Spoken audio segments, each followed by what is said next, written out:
როცა ქალზე ვლაპარაკობთ, ალბათ ეს პერიოდი, ეს თვე განსაკუთრებულია. განსაკუთრებულია, იმიტომ რომ ყველა ქალი მე ასე მგონია, რომ ძალიან ძლიერია. ძლიერია განსაკუთრებით მაშინ, როცა ამას ცხოვრებისეული თავისივე დაბრკოლება ექნება.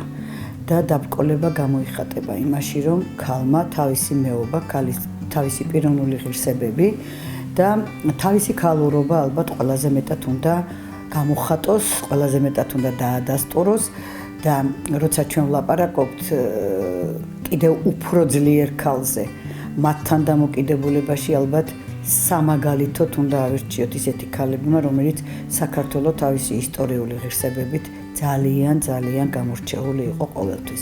ძალიან ძიმე იყო გამოწვევა, რომელიც მიიღო მთელმა მსოფლიომ და მათ შორის საქართველოსაც. ეს არ იყო მარტივი თემა. ჩვენი თანამედროვეობის განმავლობაში, რაც ჩვენ ვარსებობდა ექიმობ მე პირადად, ჩვენ ესეთ მძიმე პანდემიასთან მსოფლიოს არ ქონია შეხება. 2020 წელი ჩვენთვის ძალიან უჩვეულოდ დაიწყო. თებერვლის თვეში აღმოჩნდა საქართველოში COVID ინფექცია და შემდეგ ჩვენც რაღაცა უჩვეულო გარემოში აღმოვჩნდით.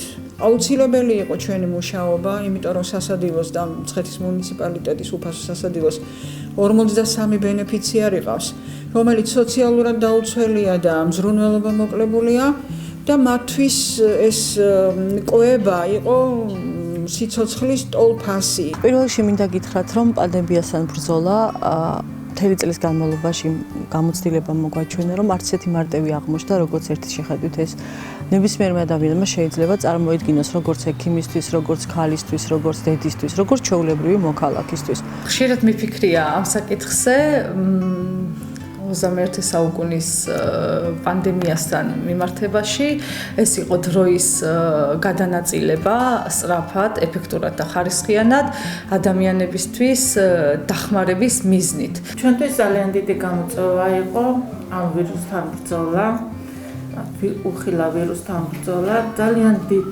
წინააღმდეგობებს შევხვდით, ძალიან ღელავდით ყველას გვეშინო და ყველას უკან ოჯახი დგას, სამსახური დგას, ქვეყანა არის და ცდილობდით ყველანაირად თავი დაგვეცვა ამ ვირუსისგან, გვეშველა ხალხისთვის რაღაცნაირად და მიგვეღწია იმისთვის, რომ რაც შეიძლება ნაკლები ინფიცირებული ყოლოდა ჩვენს რეგიონში. დღეის მდგომარეობით ჩვენი პროფესიიდან და ჩვენი საქმიანობიდან გამომდინარე გასული წელიც და ალბათ აი ამ წლის ეს დასაწყისი პერიოდიც საკმაოდ რთული ქონდა, საკმაოდ ისეთი რომ ჩვენი საქმიანობიდან გამომდინარე ცოტა არ იყოს უჩვეულიც იყო და აი ამ შემთხვევაში მე ვიტყოდი რომ ჩემი დაწესებულების ძირითადი ნაწილი ალბათ ქალბატონები არიან, რომელმაც გმირობის ტოლფასი მუშაობა გასწიეს ამ პერიოდში. და იცით რა იყო მთავარი? მთავარი იყო მათი აი უშრეტი ენერგია, რაღაცა აი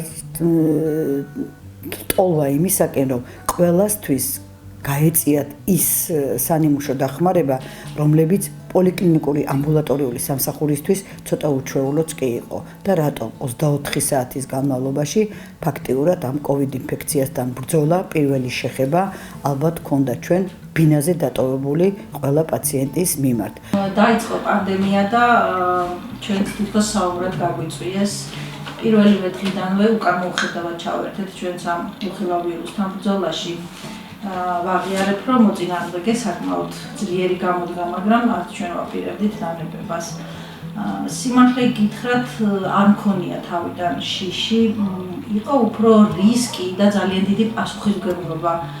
პასუხისმგებლობა იმ რთული და ძალიან უცნობი გზის გასავლელად.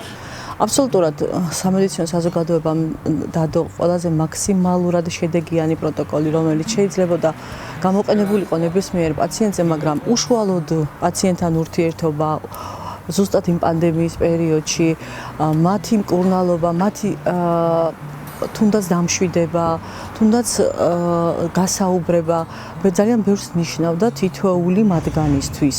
ჩვენ ყველამ ერთად ესე სპონტანურად მოგვიწია ამ ყველაფერთან გამკლავება და რა თქმა უნდა ამას წახდა ძალიან დიდი ემოცია, თან ძალიან დიდი შიშიც, მოულოდნელობა.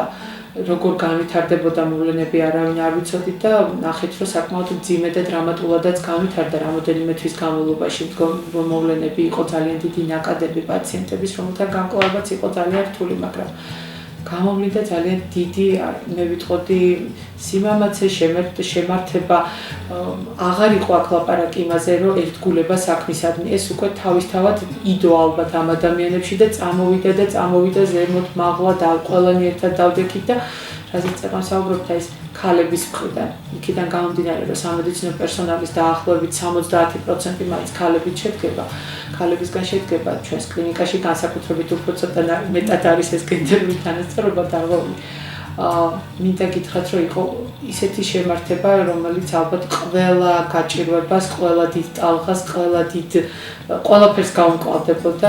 მე გახლავართ მზარეული, ესე რომ პირდაპირ კავშირში ვარ სადილთან, სადილის მომზადებასთან. ძალიან მძიმე დღეები გავიარეთ. დავიწყებ იმით, რომ ბენეფიციარებისა კი არა, ჩვენ ერთმანეთი შიშიც გქონდა და ერთმანეთთან დისტანცია გქონდა. ახლოს არ ვიყავით არასდროს ერთმანეთთან. შემოვიდოდი, გავივლიდი დეზობარიერს, ეკიპირებას ჩავიცმევდი, დავისპირტავდი თხელებს და მერე ვიწყებდი საქმეს. როდესაც ვამზადებდით, იქაც დისტანციით ხვდებოდნენ ბენეფიციარები და როცა იყო დარჩით სახში მოწოდება მთავრობის, მაშინ ზუსტად ქეთევანმა აღნიშნა, რომ მოხალისეები გვეხმარებოდნენ. მე უფრო მაღელვებდა ის თემა თუ როგორ შევძლებდი ამ ყველაფერს და დღევანდელი გადმოსახედიდან მე თამამად შემიძლია თქვა, რომ ეს შევძელი ჩემს ძალიან პროფესიონალ და ერთგულ გუნდთან ერთად მე მინდა დიდი მადლობა გადაუხადო თითოეულს ამ გაწეული უანგარო შრომისთვის. უძილო ღამეებისთვის 24 საათიან რეჟიმში იმუშავა ჩვენმა ცენტრმა, ჰქონდა რეგიონალური სტატუსი და ვაკონტროლებდით საკარანტინე ზონებიდან დაწყებული რეგიონის მასშტაბით იზოლაციაში მყოფ აბსოლუტურად ყველა პირს ყოველდღიური კონტაქტი ჰქონდა მათთან ჩვენ ყველაფერი გავაკეთეთ საკუთარი ჯანმრთელობისა და სიცოცხლის რისკის ფასად. მინდა მიულოცო ყველა ქალს ის რომ ძალიან ძლიერი იყოს. ქალი უფრო მეტად ამტანია და მე ვისურვებ რომ განსაკუთრებით ისეთი პროფილის ქალებისათვის, რომელსაც მედიცინის მუშაკი ქვია, რომელსაც ექიმი ქვია, არა აქვს ამას მნიშვნელობა, მაგრამ ისინი ყოველთვის უნდა იყვნენ ადამიანის სიცოცხლის სადარაჯოზე, რასაც ჩვენ დღესაც ვაგრძელებთ, გავაგრძელებთ კიდევაც და მე მინდა კიდევ ერთხელ ყველას ჯანმრთელობა და კიდევ ერთხელ ჯანმრთელობა ვუსურვო. ყველა ქალს მინდა ვისურვო, რომ იყოს ძალიან ბედნიერი. იყვნენ სიხარულით სავსენი და ჰქონდეთ შემართება. ჩემს გვერდით მყოფი ქალები, პატარა გოგოებმა მე ვერ ვიტყვი, ძალიან ახალგაზრდა კოლექტივი ყავს და მე ვარ ბედნიერი იმით, რომ აი ძალიან პატარა ასაკის ადამიანებმა, გოგონებმა აჩვენეს იმხელა ძალა, შინაგანი ძალა ამ ყველაფერთან ბრძოლის დროს, რომ მე ვარ გაუგნებული და ძალიან ამაყი ამ ადამიანების გვერდით მუშაობით. მინდა რომ აი ეს შემართება, ეს ადამიანებისადმი სიყვარული, თავისი საქმისადმი ერთგულება შეინარჩუნონ ბოლომდე და ყველაფერს შეძლებენ. როდესაც ესეთი შინაგანი მიდგომა გაქვს ასეთი საკითხების მიმართ და დიდ სიყვარულს ატარებ ადამიანების მიმართ, ყველაფერს შეძლებ, მაშინ თებს გადადგავ და ძალიან ძლიერი იქნები ყოველთვის. ქალი არის პირველ რიგში დედა, ხო? მე არის ძალიან ნაზია და არსება პირველ რიგში. და რა პროფესიისაც არ უნდა იყოს ქალი, ფიქრობ, რომ ის ყველაზე ძლიერია ამ ქვეყანაზე. აი ეს მინდა ვუსურვო ბედნიერება ყველა ქალს, ყველა დედას, ყველა მანდილოსას წარმატებად მის საქმიანობაში, ბედნიერი მომავალი, მშვიდობიან ქვეყანაში ცხოვრება და ჯანმრთელი გარემო. მადლობა თქვენ. რთულია მიიღო ათეულობით ზარი და არა ზოგჯერ უფრო მეტიც. მაგრამ უფრო მეტად რთულია მისცი ადამიანებს სწორი მიმართულება, გაუწიო კოორდინირება და ისე გააკეთო ეს ყველაფერი, რომ არ დაზარალდეს ამით გუნდი, არც სახელმწიფო და მით უმეტეს პიროვნება, ვისგანაც მიიღე ეს ზარი და მე დღეს ვთვლი, რომ ვარ ძლიერი ქალი 1-4-4 გისმენთ.